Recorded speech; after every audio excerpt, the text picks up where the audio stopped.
बात लिया करते थे बारे पापी अंग्रेज माई बहन की इज्जतिया तो लुटबे कर से बाबू जी, लेकिन स्तनवा का अधिकार दे से बाबू कितना जुलुम करे। कैसे मास्टर विरहा की लाइन हो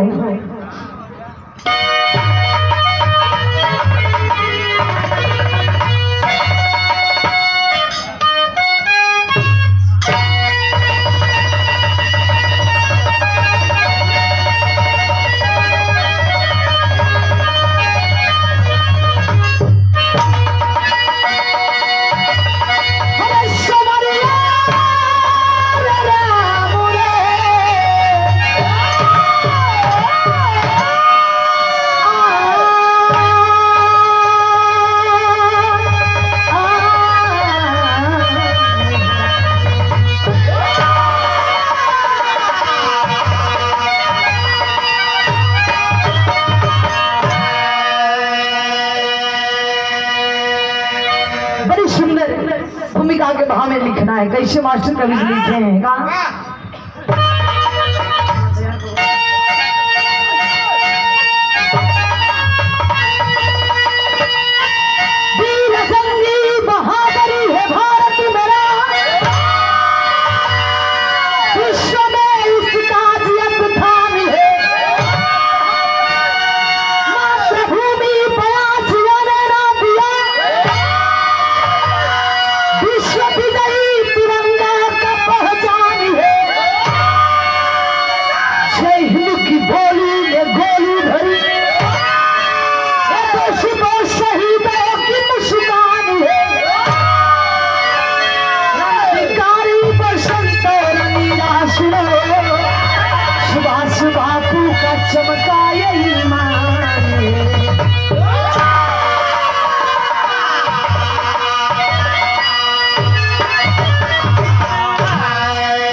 बैठे हैं। गौर करिएगा बाबूजी, वीर जंगी बहादुर है भारत मेरा, अरे वीर जंगी बहादुर है भारत मेरा, विश्व इसका जी स्थान है, मातृभूमि पर आज आने न दिया, विश्व विजयी तिरंगा का पहचान है। कैसे कहे के मतलब बाबूजी भैया हो तिरंगा ऐसे ही ना मिलल हमने, आजादी हुई नहीं मिली है। कैसे मास्टर तनिका कवाली लगल है।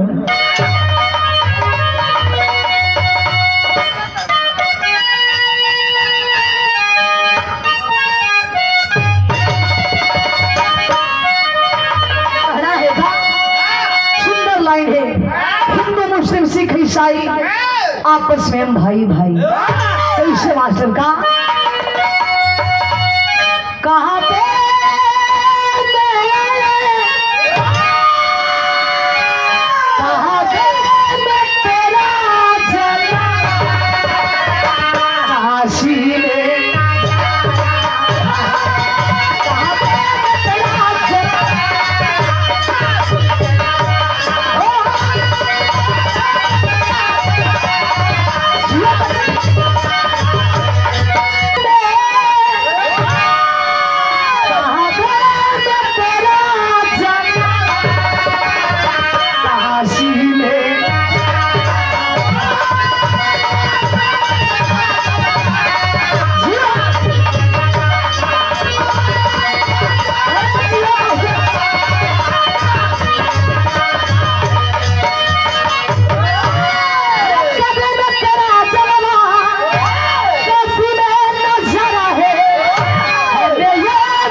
गीत बात होना बाबूजी, ऐसे बढ़िया भाव में कवि जी लिखे हैं का बड़ी सुंदर पुरस्कार बड़े भैया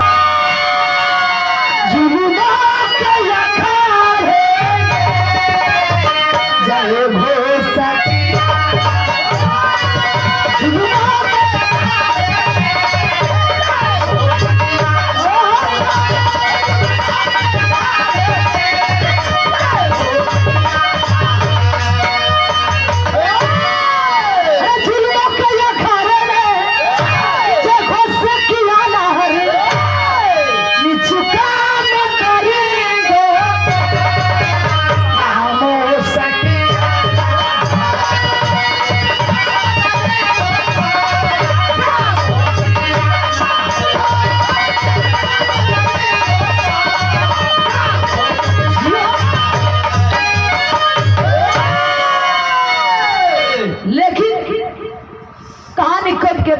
बाबूजी कहानी के स्टार्ट है जैसे मास्टर आशा न पूर्ण विश्वास है बाबूजी कि इतिहास का शीश आप लोग जरूर पसंद करें गुरुजी। तो कहना है का मास्टर जरूरी छंद लगल है।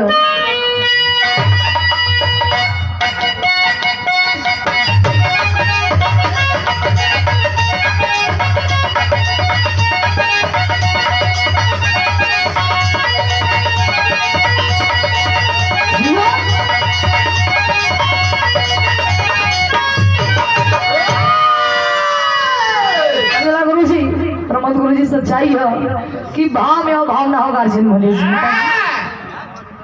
लेकिन ये पंचो देखे ठीक हो इतने बाबूजी जब झांसी की रानी लक्ष्मीबाई ये पंचो जब तलवार लेके घोड़ा पर सवार होकर चले तो दुश्मन लोग को भैया हो ये उनके भागे ऊपर है। तो कैसे मास्टर कहना है का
भाई का नाम बसंत बतावल गई, बहनिया का नाम नीरा।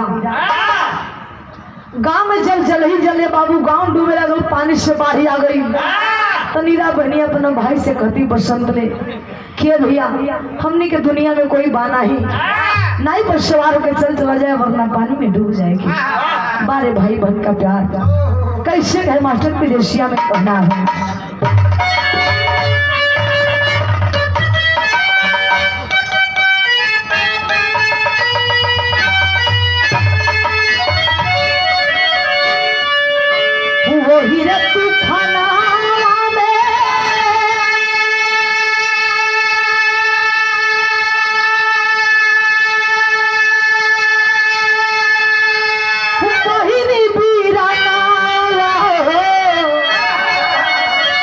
घरवा के छोड़ चलले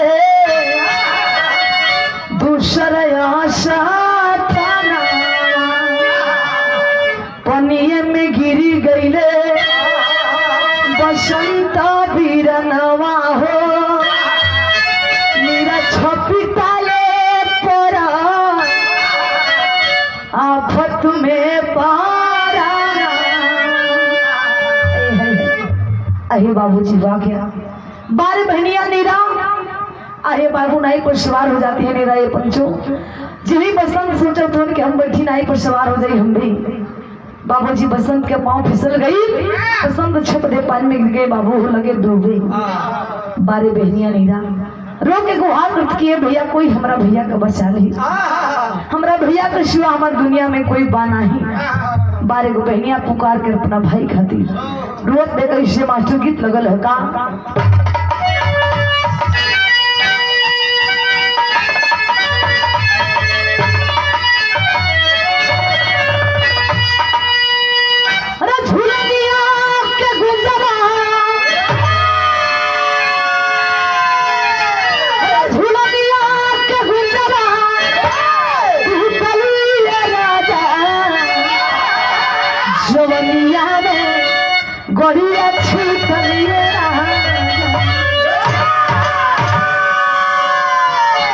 समय की बचत हो जाए।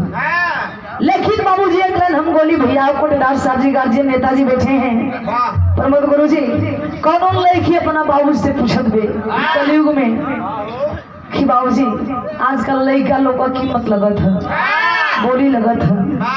लड़किया का पूछे मास्टर जो गीत का यह गीत भैया हमके बिरहा में आज आगे बढ़ा देला। यह गीत को जिला में टॉप के लिए हाई स्कूल में धन्य प्यार है आप लोग का गोली मास्टर एक लाइन। अरे गोवा शहरिया में, अरे गोवा शहरिया में सगरी सुनाता बताइए बाबू दुल्हा का है बिकाता, बाबू दुल्हा का है बिकाता।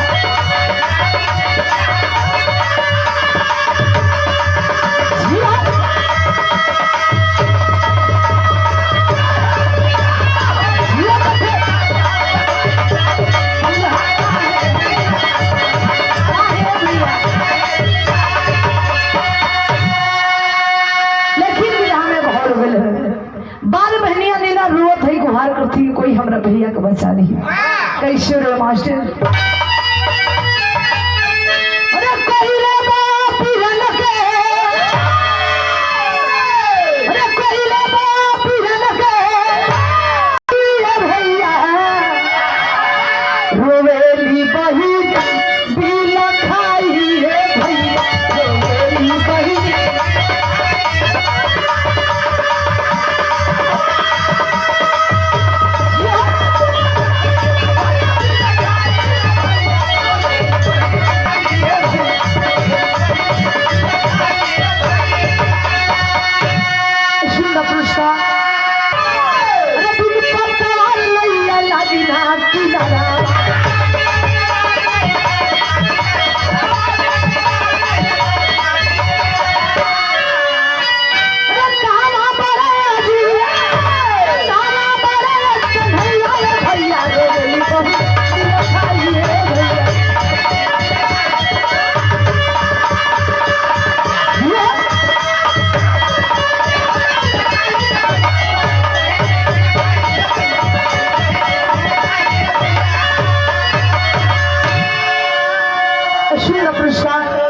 पक्ष की ओर से कन्या और लड़की नीरा के रोई की आवाज सुने ते बाबू जब पानी में छलांग लगाते हैं बाबू और भाई वसंत को बचा लेते हैं। जब बस आप बचा लेते हैं बाबूजी नेताजी सुभाष चंद्र बोस जी बहनिया ये बाबू नीरा दुपट्टा फाड़ करके राखी के रूप में कलाई में बांध देते कि भैया आज हमारे एगो भाई ना आज हमारे दो भाई बड़ा लोग भैया कह जरा बाबूजी भैया हो वो खुद के रिश्ता ना होला पंचो बलम के रिश्ता ना होला प्रमोद गुरु जी धर्म के भी रिश्ता एगो बड़ा रिश्ता होला ये भैया। हमारे नेताजी सुभाष चंद्र बोस जी और नीरा लड़की के बहन अपना लेते हैं। समय बीते लागल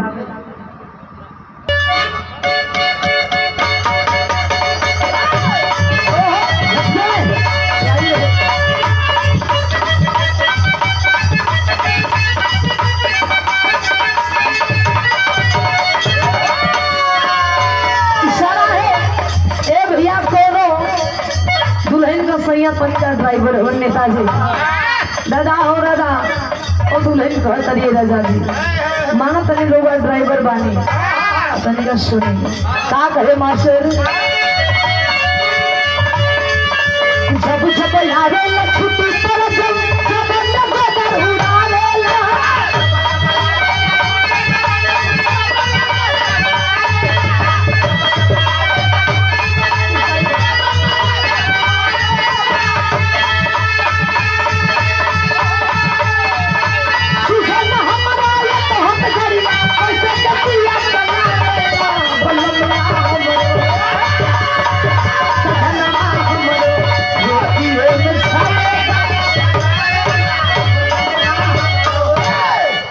लेकिन बिरहा में बहुत हुआ क्या बारे भाई वसंत सोच गिलन कि पापी मेरे जैसे ना मानी कुछ करेंगे परी जो हक मिले ना उनके छीन लेवे के चाहिए। ई भोरा बिना ऐसे ना मानी लो ये बाबू कैले का वसंत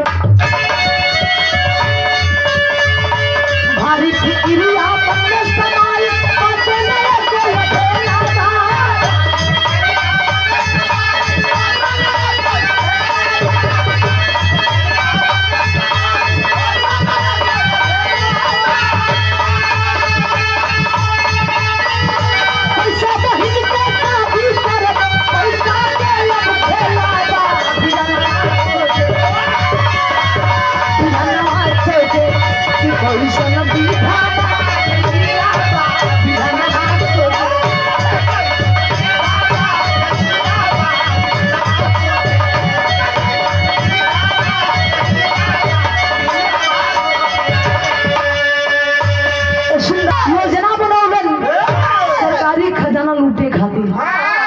सरकारी खजाना लूट के बाबू हो वो पैसा से निरा बहनिया का शादी बढ़िया घर में तय कैलन। ये पंचो जैसे कि आज धूमधाम से बरियाती आयल है बाबू हो, ठीक वही तरह पंचो बरियाती आई है। तो वाह का मास्टर दुल्हे राजा जी सामने बैठे हैं, गार्जियन मले गुरु जी कहले बाबू हो समय का चीज होके के चाहिए। तो दुल्हन शेरा गवाजे मास्टर कहना है का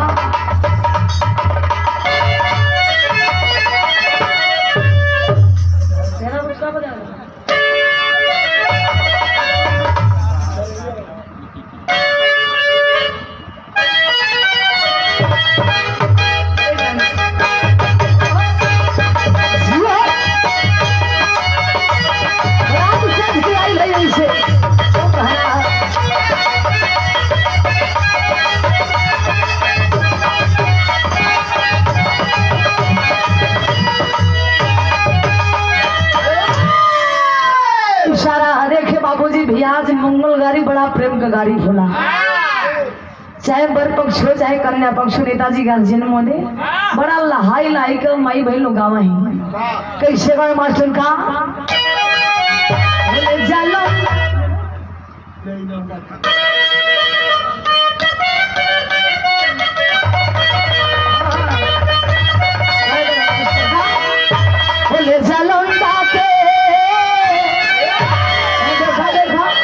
समझे जी करे जाए बहनी। ए दीदी देखा देखा दादा हो दादा ही चश्मा वाले काका का देखा दो टोपी वाले काका का मैंने लहा के लोग गावेली बड़ा प्यार का गाड़ी। कैसे गावे मास्टर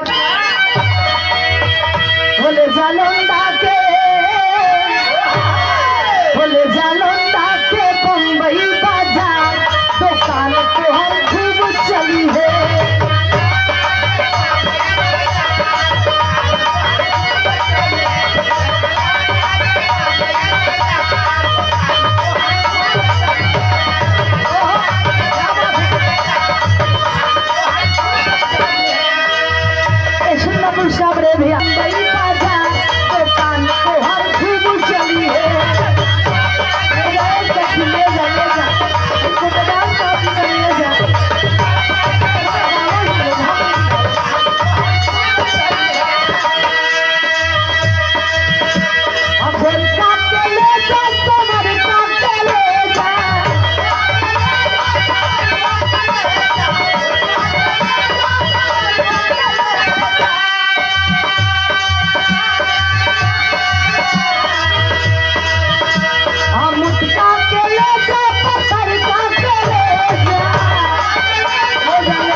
भैया हमनी भी हम रहेली छोड़ी भी हम ओ कागावेली मास्टर ओ सुई दोले कलाई बिच भरिया में सुई दोले ओ सुई दोले देखो लेनी तब ना ओ सुई दोले कलाई बिच भरिया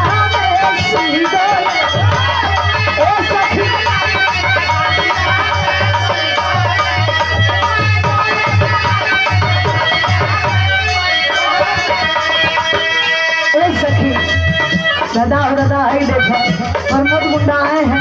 अरे मास्टर साहब मैं लोग नहा के गाँव हैं कैसे गाँव मास्टर सुही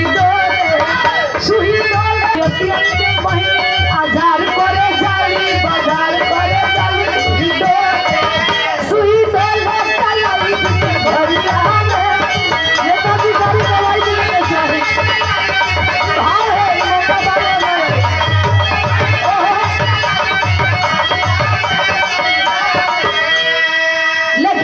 कहना है का आज माफ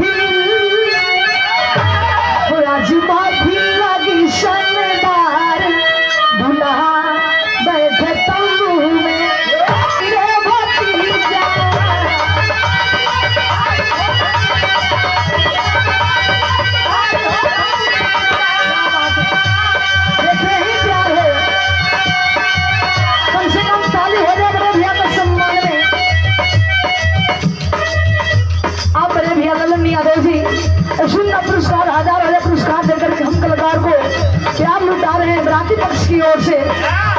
शर्मा में कोटि कोटि में स्वागत बंधन कहना है भाई रे भतीजा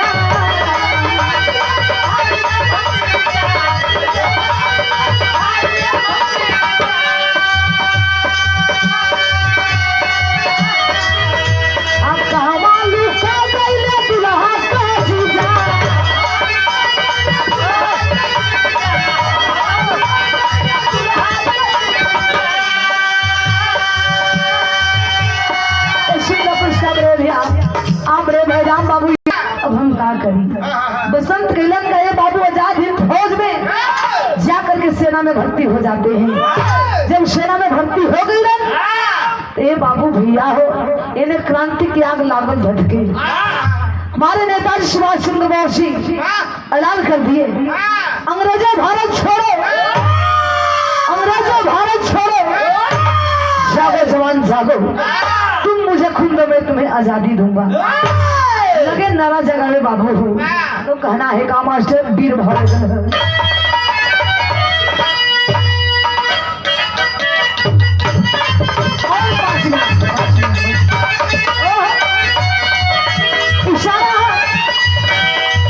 कोनो लड़की रास्ता में जाते कोनो मन चला लड़का है भैया सिपाही भैया ओ लड़की तो देख लड़का बोले बोला था है क्या चीज है यार क्या माले भाई लड़किया ताक भी तो मर जीती भैया सोची भैया हो ओ लड़की का तकला से लड़का मरे वाला ना हो। और भाई लड़की का तकला से गुरुजी प्रमोद गुरुजी मर ही रही थे भैया कोटदार साहब जी तो खरहन में पुल जीत कर जी लेकिन ओ लड़का आदत सुलाचार है लड़का बोलो था लड़की के का कहे मास्टर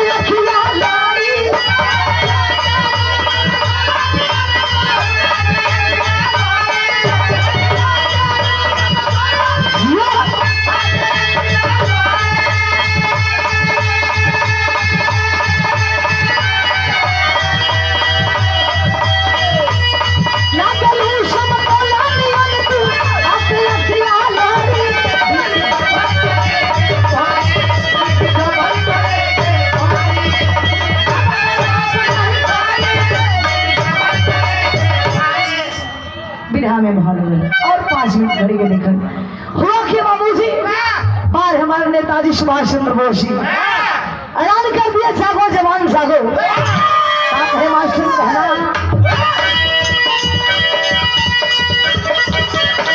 चाहे जितना खून पिला ले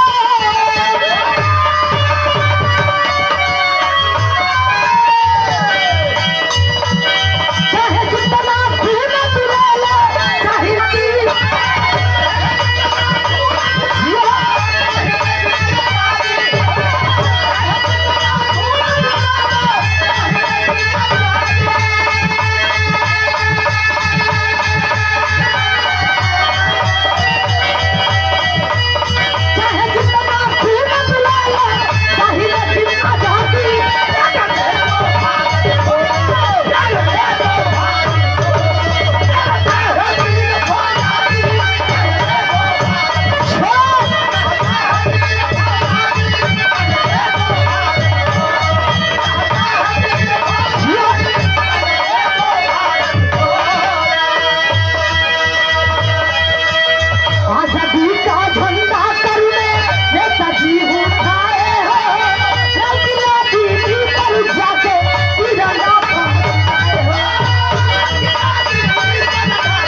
आजादी दूंगा। ये बाबू लगे होकार भरे, लेकिन हुआ क्या? ये पंचोई खबर जब पापी अंग्रेज के पता चलल हो कागज तरीका तेज लगा मास्टर।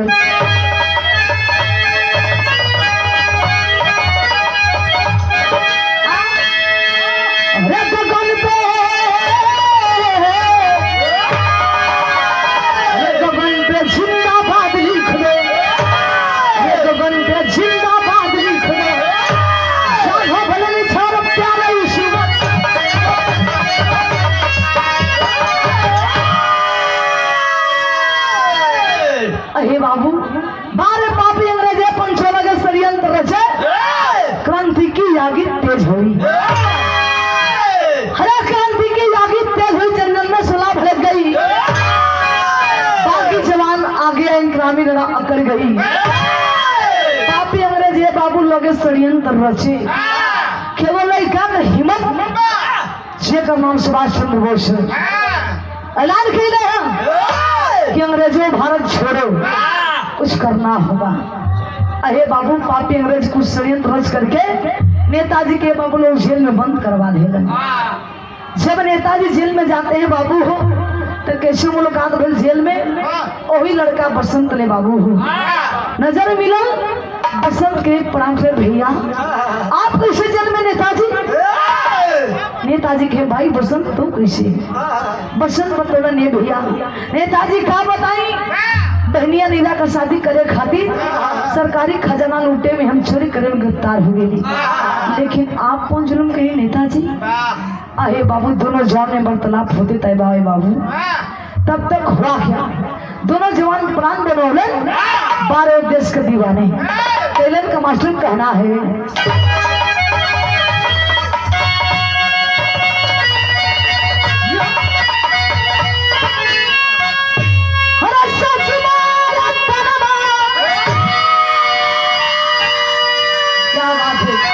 बाबूजी भैया हो गुरुजी, नेताजी बैठे गार्जियन बार स्वर्गीय रामदेव गुरुजी का हमने का कोई रामदेव होई का होई बुल्लू होई चाहे हीरा होई, लेकिन हमनियों के तनिका कोशिश है गुरुजी नहीं कैसे मास्टर का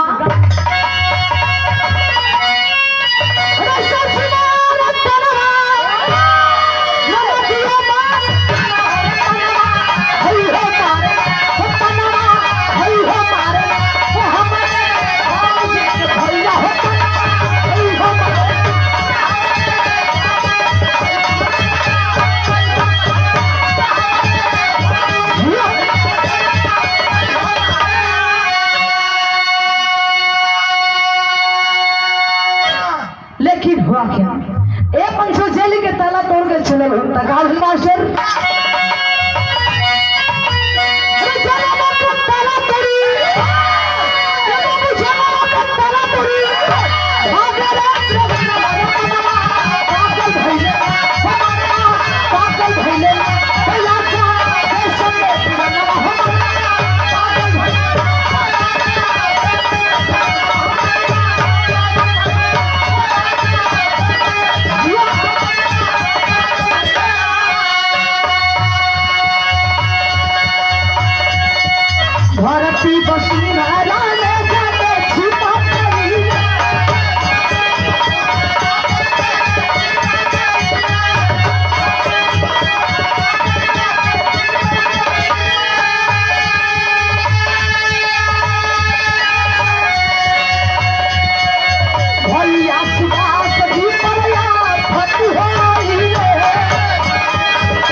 कल भैया धूम तब छड़ी का नाम गार्जियन मोदे विरास कहानी समझ में आ गई, विरास समझ में आ गई। अरे पंचो हुआ क्या? 12 भाई बच्चन और नेताजी सुभाष चंद्र बोस जेल का ताला तोड़े, सोचे कि एक बार बहनिया नीरा से भेंट हो जाए। 12 भाई बहन का प्यार। ए बाबू घरे गई नीरा से मिले खातिर। नीरा कहली भैया जेल का ताला तोड़ के लगता भागल हो लो, पापी अंग्रेज कुकुर एकदम खोजते भैया आप लोग। ए बाबू बहनिया घर में छिपा देली। तब तक हुआ क्या? कुछ समय बीतल, नीरा का पति बाबू निरंजन घरवा आइलन। जब घरवा निरंजन आयल हुवन तो हाथ में पेपर का टुकड़ा ले लो ने भैया, और नीरा के गुहार कर, नीरा कहाँ हो नीरा? आज बड़ा ताजा खबर छपल पेपर में। देखा नीरा ऐश्वर्या का जिंदगी कटी होने का। देखो पहले पेपर में का छपल है, ये भी जिंदा या मुर्दा सुभाष चंद्र बोस के पकड़वा गई सरकार 5000 रुपये नगद दी कैश। अरे नीरा वो तुम्हारा सगा भाई तो होगा ना। ये बाबू इतनी बतिया जब नीरा सुन ली, 12 हिंद की नारी और लड़की नीरा कहला बाबूजी भैया हो गार्जियन मोदे बैठे नेताजी, वो खून के रिश्ता ना होला, वो बरफ के रिश्ता ना होला। बाबूजी पढ़े के सज्जन बैठे हैं, रंग के भी रिश्ता है, वो बड़ा रिश्ता होला ये भैया, वो बड़ा जान होने। लेकिन हुआ क्या? 12 बहनिया नीरा करजवा जब फटल इतनी बतिया सुन ली, रोम रोम खड़ा हो गई कि अरे ये पति ना, ये हमार पति नहीं कर सकत, इस देश के गदार पति बा। मनवा में सोच के लिए बाबू नीरा का पति निरंजन पानी मोलन ने गिलास पानी लाके बाबू टेबल पर रख दे। अब कहले कि सैया हमको सोचने भी ना रहे कि ऐसा बात सोचो। अही बाबू हुआ क्या? सोच गई कि भले विधवा का जिंदगी जी ले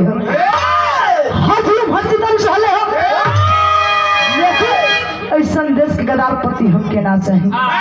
12 हमारे हिंद की नारी लड़की नीरा कैली के बाबू देश के प्रति मास्टर तनिक अल्लाह के भाव लगल है।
बाबूजी हुआ क्या? 12 भाई बच्चन। ए बाबू नीरा सोच गई, अब पानी लाके बाबू टेबल पर रख ली। अब मनवा में सोच गई कि आज ये जिंदा ना छोड़ो, इतिहास के गदार पतिवा। 12 हिंद की नारी लड़की नीरा, 12 वीरांगना, वो तो कोई की बेटी रहली बाबू, वो तो औरत रहली, नारी रहली। 12 देश के प्रति ये पंचो ढोली बंदूक अपने पति पर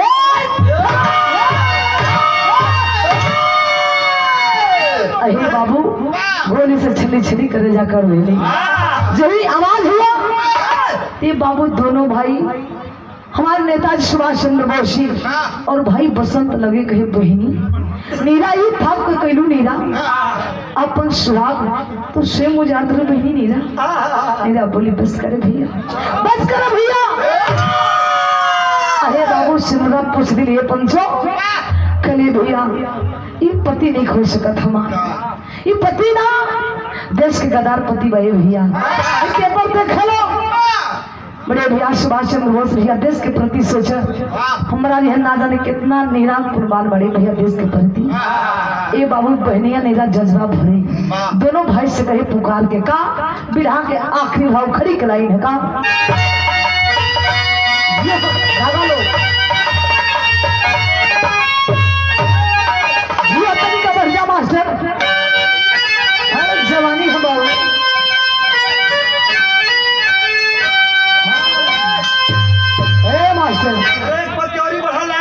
बड़जा मास्टर जानते हो मेरा चढ़ेली तो उतरेली ना सरी खाती हैरान रहता कहे मतलब भैया कोटेदार साहब जी दादाजी यही मास्टर कम जिंदगी कहे लंगो पुरानी आदमी हुआ ये स्वर के बात होता मुखिया जी तनी कम बोलो तनी का बोलत हो नेताजी खत्म आदमी होंगे बेचारा गुरु जी हो बूढ़ा आदमी होंगे तो कैसे भाषण कहना है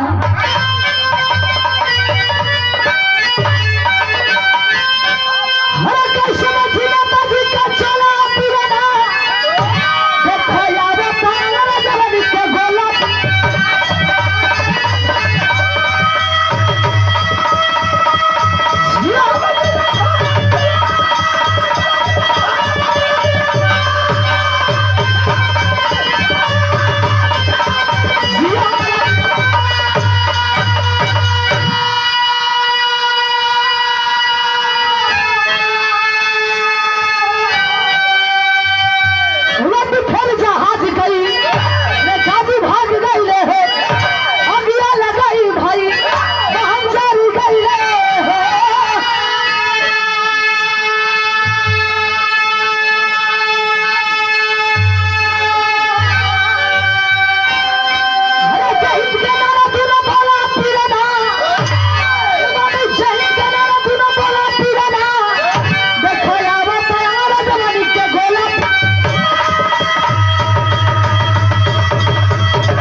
बाबूजी कहे कि मतलब भैया हो बार हमारे नेताजी सुभाष चंद्र बोस ए बाबू बहनिया नेरा दोनों भाई के जज्बा भरे और बच्चन भी कहे भैया नेताजी देश के प्रति रहुआ सोची हमने का मोह माया छोड़ी अरे बाबू नेरा बच्चन घरवा में बाबू हो आग लगा करके सदा सदा बाबू जी कुर्बान हो जाते हैं और हमारे नेताजी सुभाष चंद्र बोस देश के प्रति बाबूजी जहाज उड़ान होते हैं बाबू हो तो आज तक पता ना चल बाबूजी कि हमारे नेताजी सुभाष चंद्र बोस वो क्रांतिकारी वीर जवान जहाज छोड़ के गए तो कहाँ गए तो कहे कि मतलब बाबूजी भैया हो कहानी हमारे जैसे डेम्ड होता तो बाबू भैया हो हम कलाकार जितना भी वीर गाथा गावे नेताजी गार्जियन मोरे उतना ही कम बा बाबूजी के देखने भी कम पड़ जाएगी बाल आजादी के दीवाने वैसे थे तो कहना है का मास्टर